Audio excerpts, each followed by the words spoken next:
வாழ்க வளமுடன். எல்லாருக்கும் வணக்கங்க நண்பர்களே. இந்த பதிவில் நம்ம பார்க்கக்கூடியது மீனராசியில் பிறந்த நண்பர்களுக்கு வரக்கூடிய ஆவணி மாதத்தில் இந்த பிரபஞ்சம் எந்த மாதிரியான ஒரு மாற்றங்களை தரப்போகுதுன்றது பற்றி தானுங்க ஆதாரப்பூர்வமாக இந்த பதிவில் நம்ம பார்க்க போகிறோம். ஆவணி மாதம் 1ஆம் தேதி சனிக்கிழமை அதிகாலை பூராடம் நட்சத்திரம்னு சொல்லக்கூடிய சுக்கிர பகவானுடைய நட்சத்திரம் 4வது பாதத்தில் தனுசு ராசி சிம்ம லக்னத்தில் தான் இந்த மாதம் பிறக்கப்படுது. அப்படி பிறக்கப்படக்கூடிய ஆவணி மாதம் மீனராசி நண்பர்களுக்கு சாதகமாக இருக்குமா அல்லது பாதகமாக இருக்குமா? மீன ராசியாதிபதி மீன ராசிக்கு 3வது பாவகத்தில் குடும்பஸ்தானாதிபதியோடு சேர்ந்திருக்கக்கூடிய அருமையான நேரம், அற்புதமான நேரம். நமக்கு 7.5 சனி நடக்குது, அதுவும் விரயச்சனி நடக்குது அப்படின்ற சங்கடங்கள் எல்லாம் வேண்டாங்க. நம்ம ராசியாதிபதி ராசிக்கு 3வது பாவகத்தில் இருக்கிறாரு, இது சாதகம் கிடையாதே, பாதகமாக இருக்குமே, அந்த மாதிரி யோசனைகளும் வேண்டாம். இதுக்கு முன்னுக்கு நீங்கள் எப்படி இருந்தீங்களோ, ஆனால் ஆவணி மாதத்தில் இருந்து 100% மாற்றங்களுக்குரிய ஒரு தருணமாக இருக்கும். உங்கள் ராசியாதிபதியோட குடும்பஸ்தானாதிபதி சேர்ந்திருக்கிற ஒரு சூழலில் நிறைய நண்பர்களுக்கு இருக்கக்கூடிய மன அழுத்தம் நீங்க போகுது. இந்த உலகத்திலேயே பார்த்தீங்கன்னா ரொம்ப மோசமான ஒரு நோய் எதுன்னு கேட்டிங்கன்னா மன அழுத்தம், மருந்தில்லாத ஒரு நோய். அப்பேற்பட்ட மன அழுத்தம் சரியாகிறதுக்கு உண்டான தருணத்தை இந்த பிரபஞ்சம் தரப்போகுது.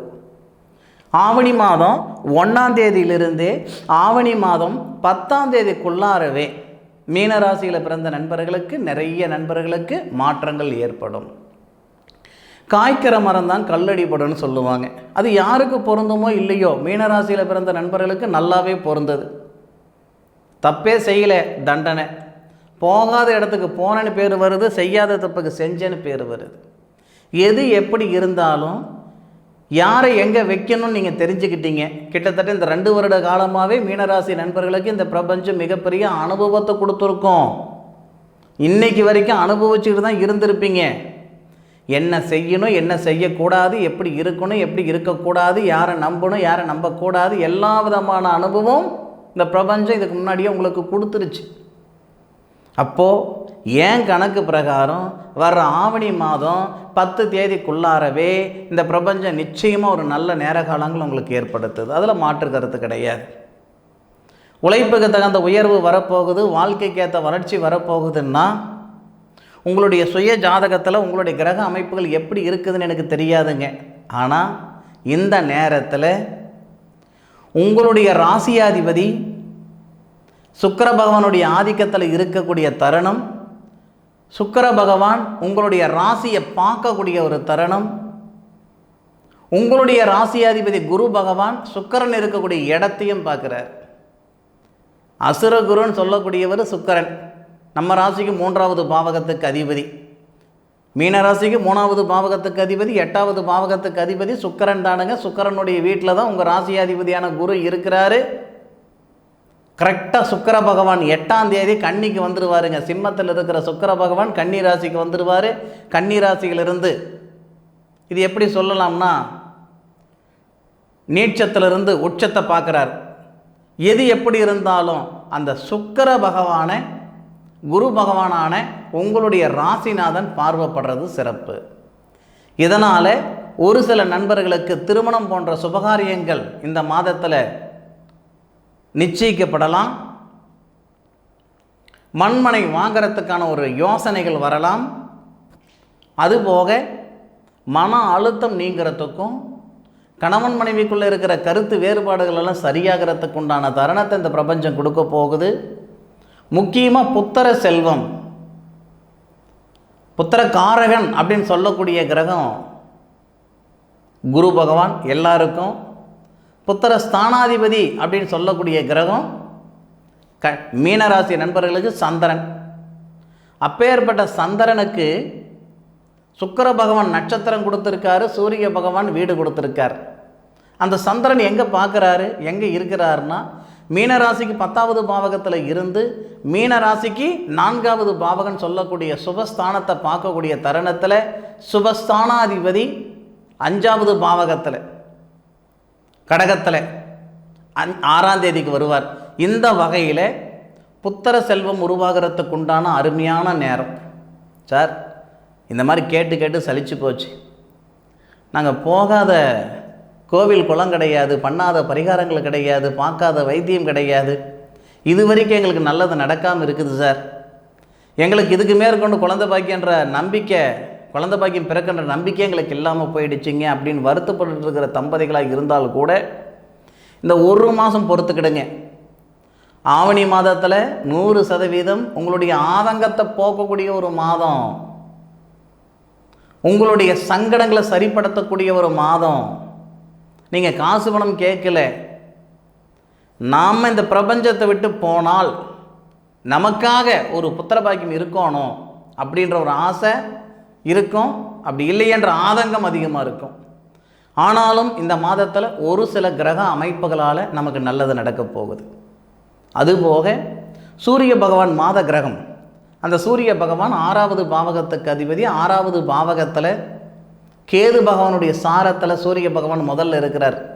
ஆவணி மாதம் 1ஆம் தேதியிலிருந்து ஆவணி மாதம் 13 தேதி வரைக்கும் அந்த கேது பகவான் நம்ம ராசியை பார்க்குறாரு. நம்ம ராசியை கேது பகவான் பார்க்குறாரு. அப்போ 13 தேதி வரை நம்மளுடைய எண்ணம் சிறப்பாக இருக்கும், யோசனைகள் சிறப்பாக இருக்கும். நிறைய நண்பர்கள் படித்த படிப்புக்கு உண்டான வேலை வாய்ப்பு இல்லாமல், ஏன் படித்த படிப்புக்கு வேலையே கிடைக்காமல் இருக்கக்கூடிய நண்பர்களெல்லாம் நிறைய பேர் இருப்பாங்க இந்த மீனராசியில் பிறந்தவங்க. அப்பேற்பட்ட நண்பர்களுக்கு இந்த மாதத்தில் புதுமையாக வேலை பிறக்கப்படும். நான் இன்டர்வியூக்கு போனேனுங்க, ஆனால் ஒன்றும் தேர்ச்சி அடையலைங்க அப்படின்னா இந்த மாதத்தில் வேலை வாய்ப்பெல்லாம் கிடைக்கிறதுக்கு வாய்ப்புகள் உண்டு. ஏற்கனவே வேலையில் இருக்கிற நண்பர்களுக்கு பதவி உயர்வோ அல்லது நிறுவனம் மாற்றமோ நிச்சயமாக வர்றதுக்கு வாய்ப்புகள் இருக்குது. ஒன்று பதவி உயர்வு வரணும், இல்லையா பதவி மாற்றம், வேலை மாற்றம் வரணும். இப்படியான வாய்ப்புகள் இந்த பிரபஞ்சம் தரப்போகுதுங்க. அதுபோக மீனராசி நண்பர்களுக்கு நீண்ட நாள் கனவு நிறைவேறப் போகுது. ஏன்னா சுக்கிர பகவானுடைய நட்சத்திரத்தில் சூரிய பகவான் வருவார். அப்போது அந்த சூரிய பகவானுடைய பார்வை மீனராசிக்கு 12வது பாவகமான சனி பகவானை பார்க்குறாரு. வழக்கு பிரச்சனைகளெல்லாம் சரியாகும். வழக்கு பிரச்சனை அப்படின்னா, ஏன்னா 8 தான் சுக்கிரன். 8 நட்சத்திரத்தில் 6 இருந்து 6 12வது இடத்தை பார்க்குறார். இது அதிர்ஷ்டம். அதாவது பட்டினிக்கு தீனியாய் கெட்டபின் ஞானியாய் ஊரெல்லாம் சீச்சி என்ற பிறகு கிட்டிடம் மீண்டும் ராஜயோகம்னு சொல்லுவாங்க. அந்த மாதிரி மீனராசியில் பிறந்த நண்பர்களுக்கு வழக்கு பிரச்சனை இருந்தால், போகாத இடத்துக்கு போன்னு பேர் வந்தது, செய்யாத தப்பு செஞ்சேன்னு பேர் வந்தது, ஏதோ ஒரு வகையில் ஏதோ ஒரு பிரச்சனை, ஏதோ ஒரு சிக்கல், ஏதோ ஒரு தொந்தரவு, ஏதோ ஒரு வழக்கு இருக்குதுன்னா அந்த சங்கடங்கள் எல்லாம் சரியாகிறதுக்கு உண்டான நேரமாக இந்த நேரம் இருக்கும். அதில் மாற்று கருத்து இல்லை. திடீர் அதிர்ஷ்டம். வெளி மாநிலத்தில் இருக்கிறனுங்க, வெளிநாட்டில் இருக்கிறனுங்க, இந்த நேரத்தில் ஒரு லாட்ரி வாங்கினுங்க, டக்குன்னு அடிச்சு பிடிச்சி. ஒரு வண்டி வாங்கணும்னு ஆசைப்பட்டுட்டு இருந்தனுங்க, 2 வருஷமாக முயற்சி பண்ணிக்கிட்டு இருந்தனுங்க, நடக்கலை. இந்த நேரத்தில் நடந்துருச்சு, வாகனம் வாங்கிட்டேன். ஒரு வீடு வாசல் வாங்கணுன்றது என்னுடைய கனவாக இருந்ததுங்க, இந்த நேரத்தில் செஞ்சு போட்டேன். இந்த மாதிரி எதிர்பாராத ஒரு திருப்புமுனை மீனராசி நண்பர்களுக்கு நடக்க போகுதில் மாற்று கருத்து இல்லை. ஆவணி 1ஆம் தேதியிலிருந்து 10ஆம் தேதி வரைக்கும் ஒரு மாற்றம் வருங்க. 10ஆம் தேதியிலிருந்து 31ஆம் தேதி வரைக்கும் இன்னொரு மாற்றம். 10ஆம் தேதியிலிருந்து 31ஆம் தேதி வரை பார்த்திங்கன்னா மீனராசி நண்பர்களுக்கு வேலை வாய்ப்பு நிம்மதி நிலையாக இருக்கும். பொருளாதாரத்தில் இருக்கிற சங்கடங்கள் எல்லாம் சரியாகும். ஏறத்தாழ பார்த்திங்கன்னா மீனராசி நண்பர்களுக்கு ஒரு அற்புதமான ஒரு நாட்களாகவும் அருமையான ஒரு மாதமாகவும் இந்த ஆவணி மாதம் வரப்போகுதுன்றதில் மாற்று கருத்து கிடையாது.